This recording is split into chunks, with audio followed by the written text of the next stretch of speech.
and always get better, viruses and bacteria are constantly doing the very same thing.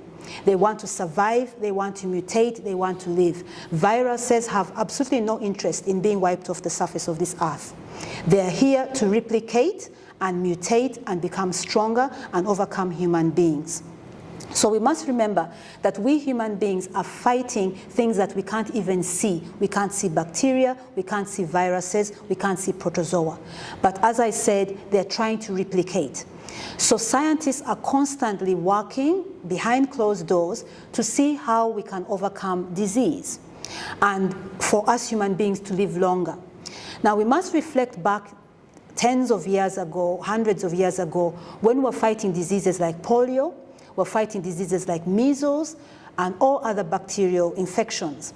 And human beings have overcome these diseases through scientific endeavors to make sure that we overcome, and that's why we're able to live long now. No one in Australia has polio anymore, and that is because people worked on vaccines to ensure that they're eradicated, if you can understand what I mean. So fear is a normal emotion. We expect people to fear, because if you don't have fear, that means you're living dangerously and without consideration of yourself and others. So fear, as I said, is a normal emotion. It's something that we're dealing with on a constant basis. And it's important for us to communicate and to allow people to have those fears. So I have no qualms with dealing with people who are fearful, people who are angry. We want to get back to our normal lives. We don't want to have lockdowns. We don't want to be sick. So it's understandable that people will have these emotions. And it's most important that we communicate and allow people to understand that we've been here before. We've dealt with tuberculosis. We've dealt with, and some countries are still dealing with these diseases on a daily basis. But it's just that new diseases come all the time, and we're always trying our best to overcome them. Awesome. Yeah. Danny, could you give us your take on, again, what fears are you hearing, and what are some of perhaps your fears or your thoughts around the vaccine? I'd also like to pay respects to the Whadjuk Noongar people, past, present and future emerging elders. And I'd also like to firstly acknowledge and pay respects to all of the people out there that have lost loved ones and have loved ones health compromised from viruses and from vaccines. And I think that really accelerates the fear. And I've noticed a lot of polarisation in the community. I've noticed a lot of polarised thinking where people are fear-driven to the point where they allow their ego to grab onto these algorithms that are directed at them, swaying their opinion and accelerating their opinion in whichever direction they are starting to lean into. And as soon as we have this rhetoric of all vaccines are safe or all vaccines are unsafe, I think that's dangerous. I think that's a cognitive distortion, and I think that we need to cease this divide. I've seen friendships end over this, and I think we need to have a better flow of communication. And I think that also we know from history that most conspiracy theories turn out to be incorrect, but we also know that some of them turn out to be true. So to dismiss them all is to our detriment. The same thing is with mainstream media and corporations and governments. We know that some of the things that history shows us, some of the things they tell us are truthful and some of them are lies. And the polarising effect in the community is showing people to have complete faith in conspiracy theories or complete faith in governments, corporations and media. And both of those things just don't seem to make sense, considering history's clear example that there are many much misinformation and lies in all of those things. And I think that we need to change the nature of our communication and our thinking to come together and unite as a people within the 99.9% recurring of grey area and cease this polarisation.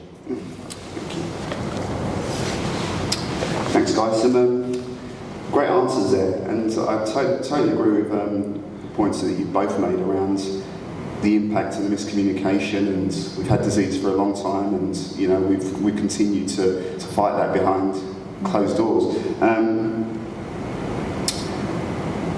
Do you think there's been enough done to reduce the fears? And if we can just keep that really brief, just want to kind of dig a bit deeper and ask you both that same question. If you think that there's enough information out in the community given by either state government, the government as a whole, are we given enough information around the pros and the cons, and is it correct, the information that we're getting? I'll start with Danny, if you could just reply to that first. No. Essentially, not even close. I think some of the points that I just made clearly demonstrate that there is a lack of understanding, a lot of misinformation, and because of the fear-driven velocity of our need to feel safe, to feel like, I know the answer, so therefore I feel safe and secure. I'm scared about my grandparents, are they going to die from the vaccine, or are they going to die from the virus? And I think that that needs to be addressed more, the emotional impact of this. Yes, I agree with Danny. I don't think there's been enough communication, and I think that's at various levels. And I for one, who is a public health specialist, will say that even us, we've not tried our best to communicate as much as possible. And as I said, this is a new phenomenon. This is a new disease, at least for this time period. And we really should have been on the front foot, making sure that we are constantly communicating what is a virus, what does it do, what is a vaccine, why do we create vaccines, and that sort of thing. So I think communication overall should have been done better and done consistently, because there's a group of people who are constantly communicating, the anti-vaxxers, the conspiracy theories, they are constantly communicating. But we who are the scientists, we just assume that people are going to find out this information by osmosis. So, and that is really a faulty, that was a fault on behalf of the universities, governments, and the like. We've not done enough communication to help people to understand what is going on overall. But please remember, we're dealing with a new disease, and as I said, we are also grappling. We are learning things as we go. And we've gotten into a society where people want to know things yesterday. People want to know what causes the vaccine. Causes the virus. Where did it come from? The scientists are constantly trying their best to keep up to date with people's demand for information. And I think that is driven by social media and the like. That, in the past, people would wait for a newspaper or a TV report. Now people want to know information 24/7. So communication could have been done better. I know this is one of our efforts to get communication out there. But I think another thing as well is that communication has to be tailored. And I think there are particular groups of society that have not been spoken to or received information, depending on whether it's simple information or even in their languages. I've seen adverts even on SBS where they mix Mandarin and Arabic and they're mixing it in one sentence. And I think to myself, how many people understood that whole sentence? Maybe the Chinese speaking people understood part of it, and then the Arabic people and the like. So I think we need to do better communicating at community level. I think everybody assumes that if you send out something on TV that everyone will see it, or if you send out something on Facebook, everyone will see it. And I think we need to better tailor information and find the communication paths to use for whatever messages we want to put across. Awesome, thank you. And I think just to reiterate on that and just add a bit more context, I think we've got quite a diverse group here today. And I think the information that we all hear from relatives or family overseas, it's mind-blowing and boggling at times. The stuff I hear from the UK around my own community not willing to get the jab, and in other places where someone's uncle, brother, sister said something in a shop and all of a sudden no one's getting it based on a piece of information by someone who has got influence, if they're a leader or an elder in their community. So I think that's an issue, and that feeds into some of the stuff that you were both saying. As I've said before, really want to take a really deep dive into this. So I really empower you guys to think about some questions when we move to Q&A at the end, because give these guys some words, as it was, challenge some of the stuff that you're hearing, because that's why we're here. We want to really get a better understanding, because we want to get an idea of what our community are thinking as well. Right, second question. So in a recent poll, there was 2,000 Australian parents found that almost a quarter were unsure or unwilling to get a potential COVID vaccine. The question remained, why should we get the vaccine? And is it safe? Danny, should people get the vaccine?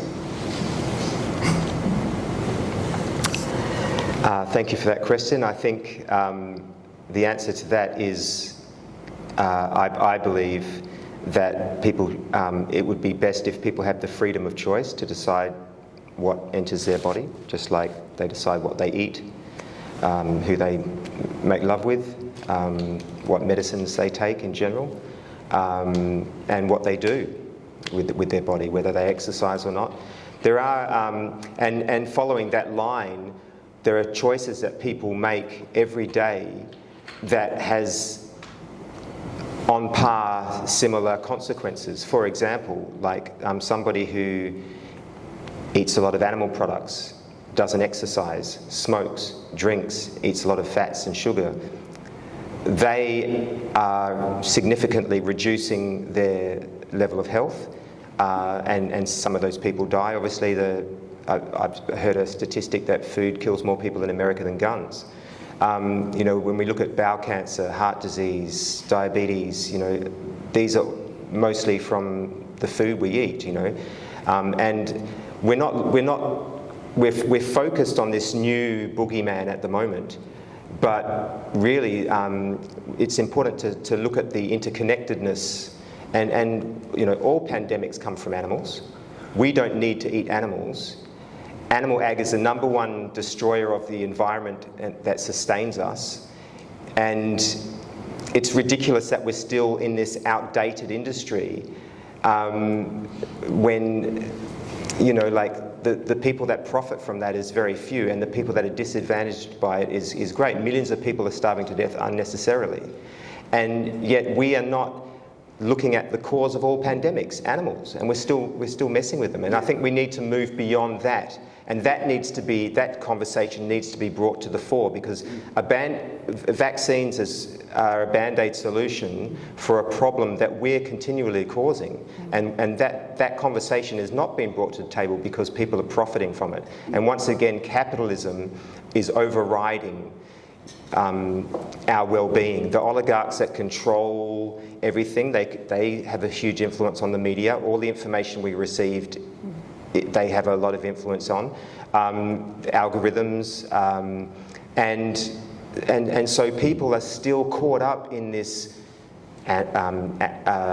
eating animal products, sugar, fats, tobacco, you know, and it's to our detriment. Thank you, Danny. I'll come to your question in a minute, but I just want to reiterate something that Danny said, and we call it now One Health, where we have a very big interaction between the environment, animals and human health. And we always worry, as we said, about new diseases, but Salmonella is just one of the many bacteria that is transmitted because we eat eggs. So there is a very close relationship between human behavior and the diseases that we have today. So it's not just COVID, it's a whole range of diseases, and has come from long past. For example, measles, we acquired it from animals as well. So it's a long history of our interaction between animals and human beings that causes us to be unwell. So yes, we need to think about the root causes of a lot of our pandemics, not just how we solve them. So, but as I'm a doctor and a public health physician, if you ask me if someone should get a vaccine, my answer is yes. I will not tell you which vaccine because I do not stand for any particular vaccines, but I'm a proponent of vaccination. And coming from Africa where people are dying from a whole range of vaccinatable, preventable diseases, I know firsthand the impact that lack of vaccines have on communities. Like diseases like measles, which we will never see here again, and the like are diseases that people are still struggling with because of lack of vaccines.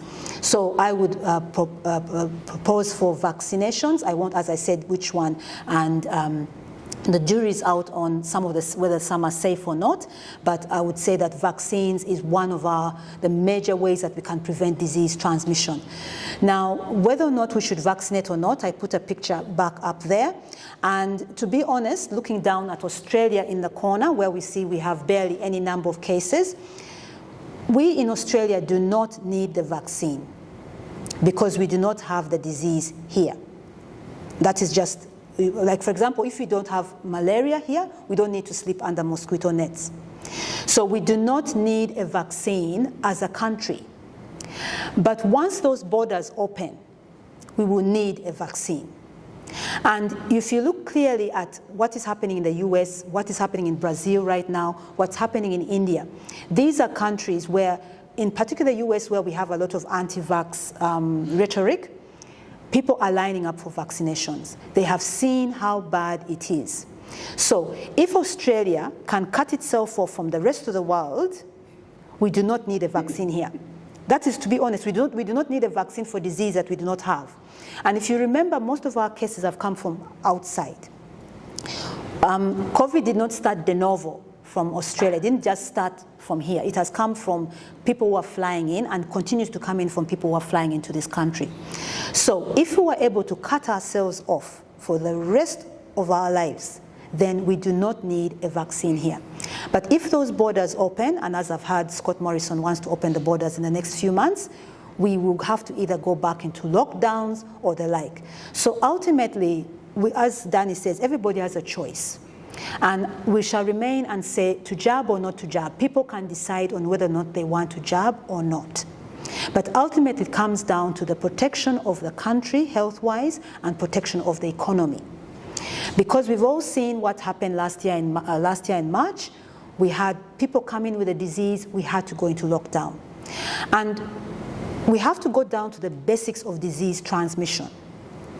If I have COVID, or let's talk about eating food, and if I'm, for example, I'm smoking, and I'm smoking by myself, I only impact on my own health.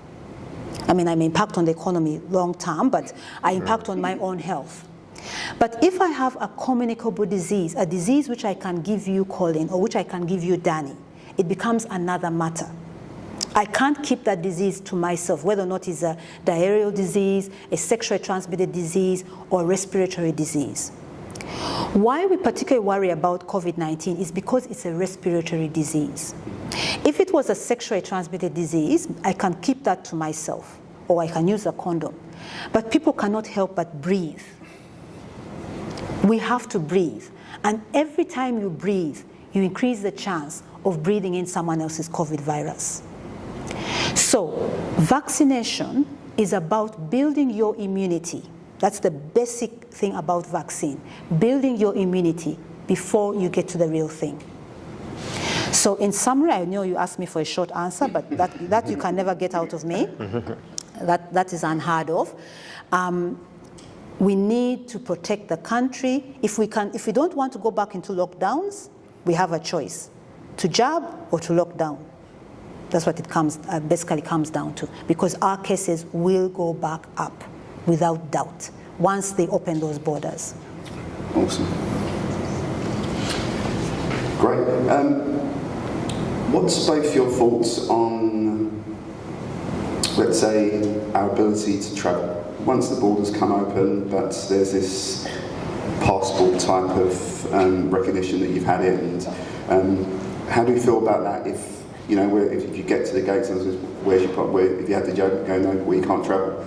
And then the second part of that is, what about if our jobs, whatever we do, I work in education, I work with lots of young people, there may be a requirement moving forward that I will have to get the jab to be able to continue doing my work. What's your feelings on the potential employment of people? You know, either they, yeah, I'm fine with it, or some can say, no, I'm not going to get it, and it then impacts their livelihood. If you're someone that travels for work, or you're an artist, or whatever you do, if you can't then go about these tasks based on to jab or not to jab, again.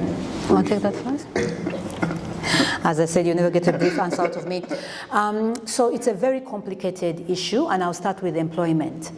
Now, I'll talk about health in particular because other forms of employment are much harder. And this has been very controversial, especially in the health field, because there's been a question around whether or not doctors and nurses and other people in aged care, for example, who are working where they're vulnerable people, should be vaccinated or not. Now, as we said, everybody has a choice in the matter, but for yellow fever vaccination. So when I travel to Africa, I must make sure I have a passport which indicates that I've had vaccination against yellow fever. And when I get to the visa place, they could ask me, Barbara, where is your visa, to show that you actually have permission to enter here, and where is your yellow fever card vaccination. So let's remember that this is not new. This is not a completely new phenomena, and it's all about protecting countries against disease, but also protecting individuals against disease. Awesome. Do you remember the question? Yes. I think that it's, you know, we already, like you're saying, we already have a lot of things put in place. Like when you go to certain countries, you need to have a certain vaccination to go to that country to protect the wider community. I think one of the concerns at the moment is that there is so much corruption in the world, and everything is corruptible, especially information. And there's a lot of people questioning, you know, when we talk about, you know, you can choose whether you have the vaccination or not. As soon as you start saying you might not be able to work or you might not be able to travel if you don't have it, then that's not freedom of choice. That's beyond coercion. That's, you know, that's it's, you know, we lose our freedom. And you know, it's like, well, but it protects the wider community. There's lots of things that people do in society, you know, like, you know, driving. There's lots of bad drivers in this city in particular. You know, there's drink drivers. There's things that, there's a number of things that people do that are dangerous to the wider community. People who have really poor diets by their choice clog up the medical institutions, and then people who are waiting for elective surgery are waiting a lot longer because of those people's personal choices. So there's lots of things that we all do that you know, influences each other. But I think that this trust factor is a very important thing. We talk about the emotions of people in society to do with this pandemic, and the very legitimate trust factor that we have when we look at these government bodies and corporations and media that for decades gave us the impression that, you know, sugar wasn't so bad, and they made fat the enemy because they were, you know, paid off by the sugar company, and diabetes through the roof. You know, sugar's killing millions of people, and you know, causing a lot of amputeeism and stuff. And it's that kind of stuff which give legitimacy to anybody who's concerned about, well, what's the agenda here? Why are we on lockdown? Why are we being controlled? Why are we? And all of those questions, and the people that are starting to, you know, give weight to conspiracy theories, that we know some of them will turn out to be true. We just don't know which ones. History shows us that. But it's legitimate fear, it's legitimate questions, and I think that we need to have that being discussed and brought to the table, because this polarization of like dismissing, you know, all the people saying, oh, conspiracy theories, completely dismissing that, or saying that mainstream media is lies, is incorrect. And I think we really need to get to a higher level of communication, a higher level of open, honest information flow if we're going to beat this collectively. And what he said collectively is very important, because with communicable disease, it's not about individuals, it's about a collective effort.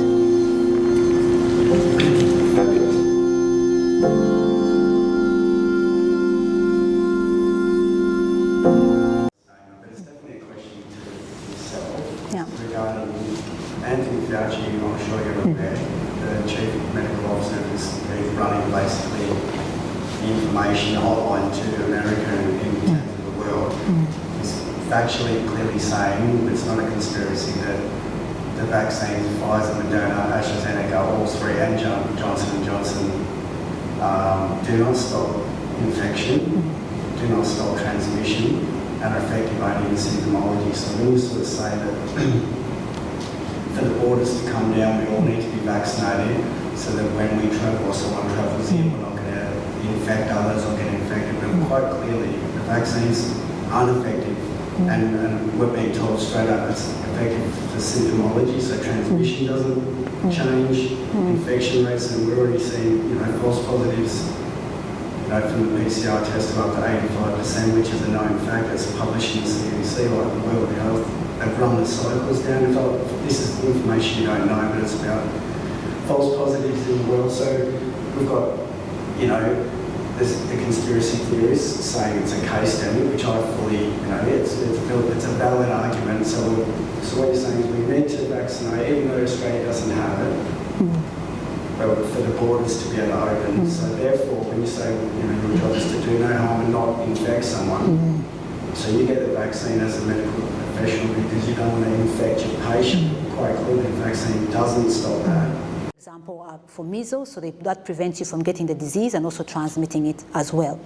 And please reflect on the fact that I've kept reminding us that this is a new disease. This is a completely new phenomena that we're all trying to deal with at the same time. It's not unlike SARS-CoV-2 though. Sorry? It's not unlike SARS-CoV-2, which the vaccines are based on the same sort of, the coronavirus it's not new in such the fact that the coronavirus family is like, it's not a brand new model in a way. But yes, so there've been coronaviruses before, and at least there've been at least 7. But generally, people were finding it very difficult to find vaccines for coronaviruses until SARS-CoV-2, which has now forced us to do it, and has forced the scientists to say, okay, let us actually find a solution to this problem. Because for a lot of the other coronaviruses, including SARS and MERS, those were very small populations of people who were affected. So for example, SARS, there was just almost about 8,000 people affected worldwide. And maybe many people didn't even know that SARS existed. With SARS-CoV-2, it has been a situation where millions of people have been infected by it. It has shut down borders, it has shut down countries. Is profiting and lobbying, like you said, the beef, the dairy, all these industries, the pharmaceutical industry is the biggest lobbyist in the world. So if they're profiting and then everyone is getting it anyway, not dying because 99.9.8% of people under 70 aren't dying, but yet they're willing to risk an injection that is experimental, it's still in the trial phase, so you're basically putting all your health. I'm trying to say, and I say this again and again, if you look, let's leave alone the numbers of people infected, just look at how the health services of Italy, currently Brazil, the UK have been direly affected by this epidemic. And people may worry about why did we have to have lockdown, those were government policies. When we're trying to control disease transmission, so I bring myself down to disease transmission. If I have a disease, I must make sure I keep myself as far away as possible from someone else who doesn't have it. So lockdown was essential for the health system to manage, because we were going to have a tsunami, for lack of another word, of older people, middle-aged people like myself, or people with low immunity and the like, coming onto the wards. So as I said, this was a completely new disease. We had to go into, because otherwise we would have just sat around twiddling our thumbs like they did in the US, and we probably would have a problem like they now currently have. So we must, and I always say, let's go back to and look critically of what was happening in countries that did not go into lockdown, that did not put in place. And when we sit in Australia, we are very lucky here. We are so lucky and in a sense almost cut off from what is happening from the rest of the world, and it allows us into a sense of security, and we're lucky, and it's not a bad thing to be secure and to be cut off from other people.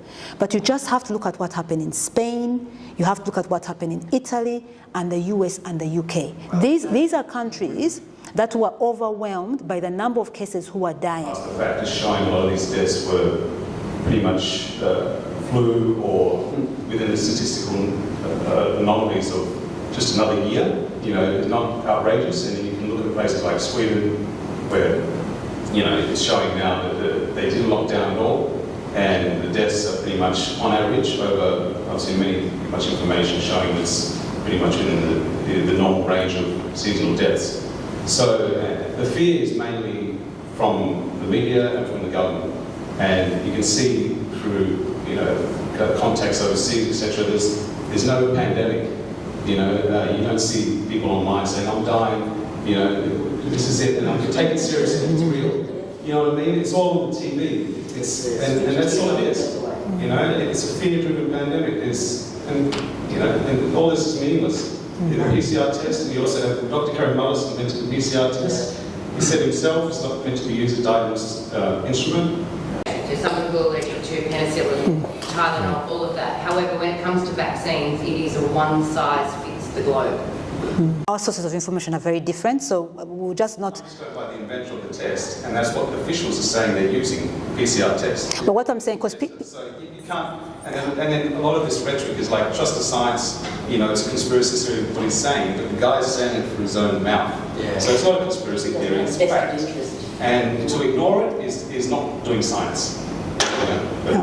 And all I would say that we have different approaches to it, and I'm happy to send you all this information. Okay, please do, because we've used PCR a lot of times in health. We use it a lot for sexually transmitted infections, so we can always have a longer discussion. Do you know how many cycles they run? It's like when they use a 45 cycle count, you're pretty much getting 95% false positives. I'll back it in, because it was at 45. Or the way they used to treat diseases a long time ago has improved over time. You know what I'm saying? So initially people would always treat everybody who has syphilis with penicillin. And then they realized, oh, by the way, some people are dying and are being harmed by penicillin. Said, okay, we can come up with new drugs. So science is not static, if you know what I mean. Yeah.